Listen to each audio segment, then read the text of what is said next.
Your coworker has $50,000 in savings and drives a 15-year-old Toyota he refuses to replace. The paint is fading, he doesn't care. But last weekend, that same guy dropped $500 on concert tickets without blinking. Didn't hesitate, didn't check his account first, just bought them. He uses coupons at the grocery store but paid cash for a rental property.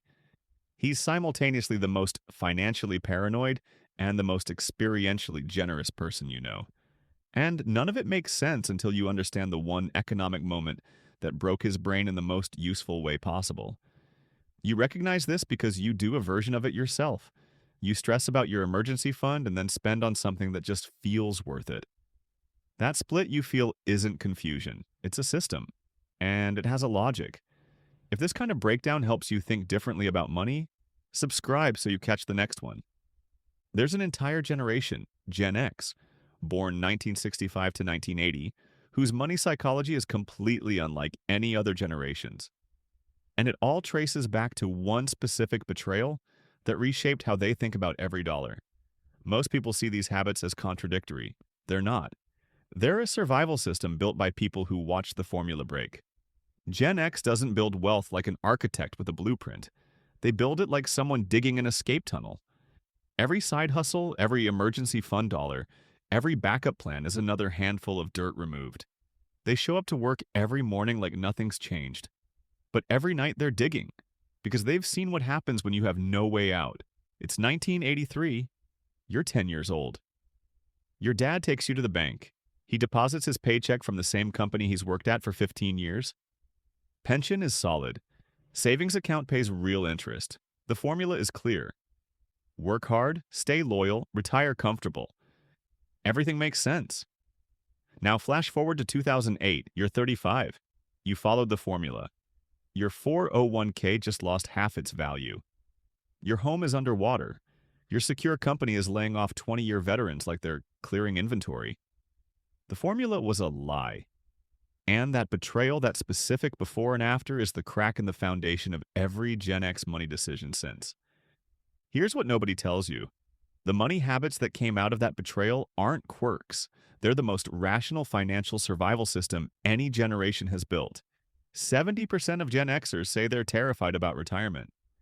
Yet they have the second highest 401k contribution rates of any generation. That's not contradiction. Psychologists call it defensive pessimism. Assume everything will go wrong, prepare obsessively, and you're covered when it does. You might recognize this in yourself. You're contributing every paycheck, but you carry a low-grade feeling it won't be enough. That's not anxiety. That's pattern recognition. But here's where it gets interesting. That same paranoia produces a behavior most financial advisors completely misunderstand. Federal Reserve data shows Gen X has higher rates of self-employment and secondary income than both boomers and millennials. But most of them keep their day jobs. They're not quitting to chase a dream. They're digging the tunnel while showing up to the yard every morning. The Etsy shop, the consulting gig, the rental property. That's not ambition. That's insurance. It's 1995. You watch your mom's company downsize. People who'd been there since before you were born walked out with a cardboard box. No warning. The lesson's seared in permanently. Never depend on one income source. Not because you're entrepreneurial, because you're terrified. Now, the experience paradox. Eventbrite data shows Gen Xers spend roughly $3,000 a year on concerts, travel, and live events. More per person than any other generation. They save obsessively because systems can't be trusted. They spend on experiences because stuff can't be trusted either. Your house can go underwater. Your car loses value the second you drive it off the lot. But that concert in 1994, nobody can repossess that memory. In an unstable economy, experiences give you a better return than things. The bank can't foreclose on the trip you took. Here's the kicker. When corporations shifted from pensions to 401ks in the 80s and 90s, it wasn't to empower workers. It was to move retirement risk off corporate balance sheets and onto yours. They saved billions. They called it freedom of choice. Forget conspiracy. Just follow the incentives. Companies didn't want to guarantee your retirement because guarantees cost money. So they handed you a menu of mutual funds, wished you luck, and walked away. Gen X noticed, here's the danger nobody talks about.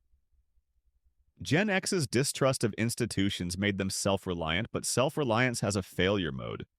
Cerulli Associates data shows Gen X is the least likely generation to use financial advisors. They manage everything themselves. But they're also the most anxious about whether they're doing it right. The trap has a name: self-reliance bias. The belief that because you can learn something, you have learned it. Now you might be thinking, I already know I should review my investments. But here's the part that should make you uncomfortable. Your autopilot 401k contributions, the ones you set up 3 years ago and haven't reviewed, that's not discipline.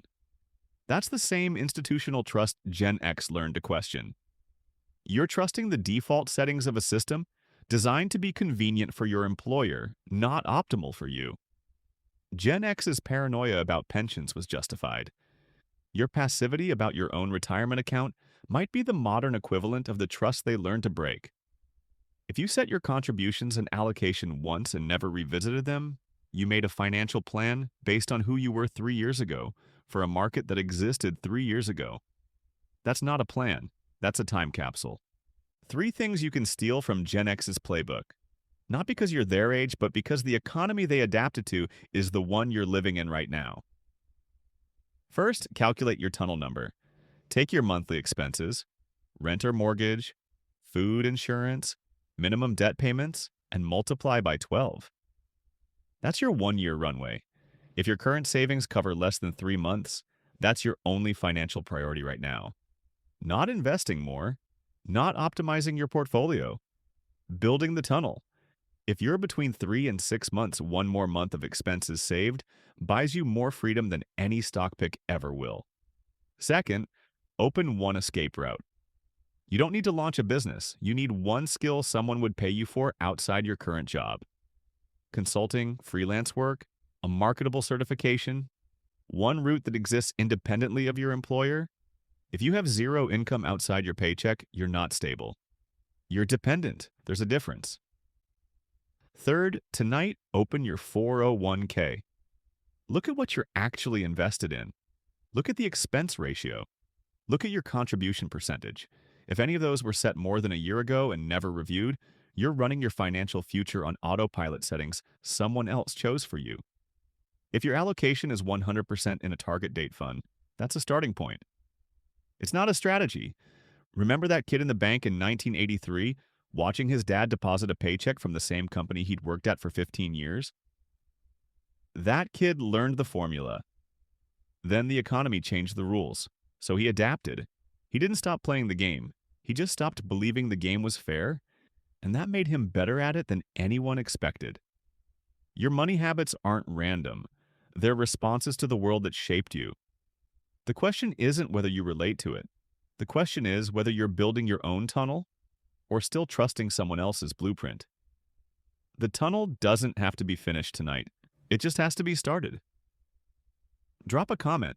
What's one money habit you have that traces back to something you watched happen to someone else?